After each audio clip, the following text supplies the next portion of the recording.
Coucou tout le monde, alors aujourd'hui on est en 2026 les guys, let's go. Je suis heureuse, mais qui dit nouvelle année dit nouvelle résolution. Et ben moi je vous le fais en poème. Voilà, donc j'espère que ça vous plaira. Voilà, bonne écoute.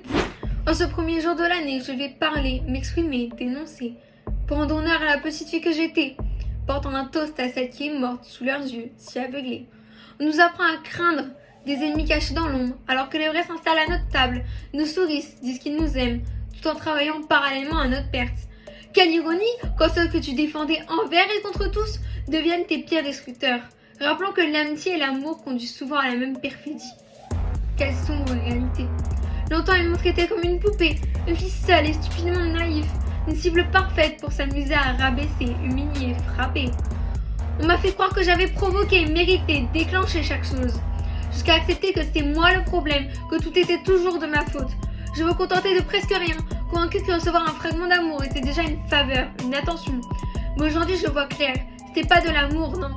J'étais mise en cage comme un vulgaire animal, beaucoup de violence et un peu d'attention. Je sais ce qu'il faut pour pouvoir me garder sous leur contrôle. Ils ont vidé mon cœur de toute émotion, puisé mon corps à force de peur et de silence, figé mon âme sous leur emprise jusqu'à me laisser vide, immobile, inerte.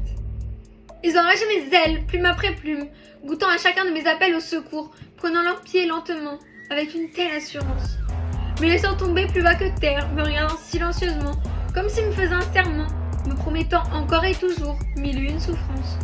Ils jouissaient de tous ces mots sur mon cœur, ils se délectaient de ma terreur. Ces putains de bleus lui donnaient le sentiment d'être invincible, tant de souvenirs que j'ai enfouis. Puis petit à petit, tout remonte, plus de rêves, retour à la réalité. Pauvre fille, me souffle ma conscience. Désormais, tout n'est que chaos et destruction. Je me suis dissoute jusqu'à ne plus me reconnaître, jusqu'à vouloir disparaître pour toujours et à jamais. Quand la vérité a frappé à leur porte, ils ont joué la comédie des regrets et des sentiments à mon égard. Foutaise. Derrière leur sourire propre se dissimulent des visages froids, hypocrites, calculateurs, qui masquent leurs actes derrière une innocence créée de toutes pièces, si lunaire.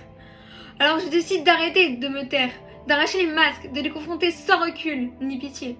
En moi, juste une soif de vérité, de justice. L'heure a sonné, place aux révélations. Refusant d'étouffer leurs actes plus longtemps, l'un m'a frappé. L'autre est restée immobile pendant que celle qui l'appelait sa petite sœur se brisait, préférant préserver la loyauté avec celui qui l'appelle son frère au prix de ma douleur et de sa lâcheté. Celui que je considérais comme un frère n'a pas hésité et a choisi son camp, me poignardant en plein cœur. Bordel, quelle trahison!